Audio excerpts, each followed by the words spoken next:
আমি ডক্টর রিমন। চায়নাতে কি উন্নত চিকিৎসার কথা ভাবছেন? তবে আমার হসপিটাল হতে পারে আপনার জন্য একটা সুনির্দিষ্ট গন্তব্যস্থান। কেননা আমার হসপিটাল হচ্ছে চায়নার ভিতরে প্রথম সারির একটি সরকারি হসপিটাল।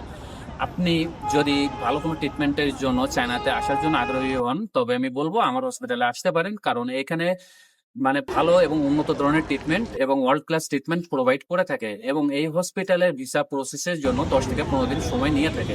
এবং আমি যে অর্গানাইজেশনের সাথে কাজ করতেছি তারা এই প্রসেসটা মোটামুটি 10 থেকে 15 দিন একটা ডিউরেশন নিয়ে থাকে। এর ভিতরে আপনার ইনভাইটেশন লেটার এবং ভিসা অ্যাপ্লিকেশন যাবতীয় যা কিছু লাগবে তারা সবকিছু হ্যান্ডেল করে থাকে।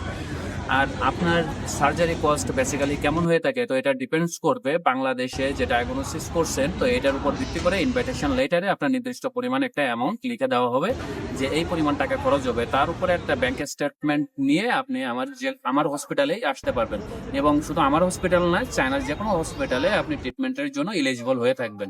ধন্যবাদ, ভালো থাকবেন। এবং যদি মেডিকেল ভিসা সংক্রান্ত কারো কোনো কিছু জানার ইচ্ছা থাকে, ডিসক্রিপশন বক্সে আমাদের অর্গানাইজেশনের নাম্বার দেওয়া থাকবে, তো তাদের সাথে সার্বক্ষণিক যোগাযোগ করতে পারবেন। ধন্যবাদ, ভালো থাকবেন। অন্য কোনো ভিডিওতে দেখা হবে।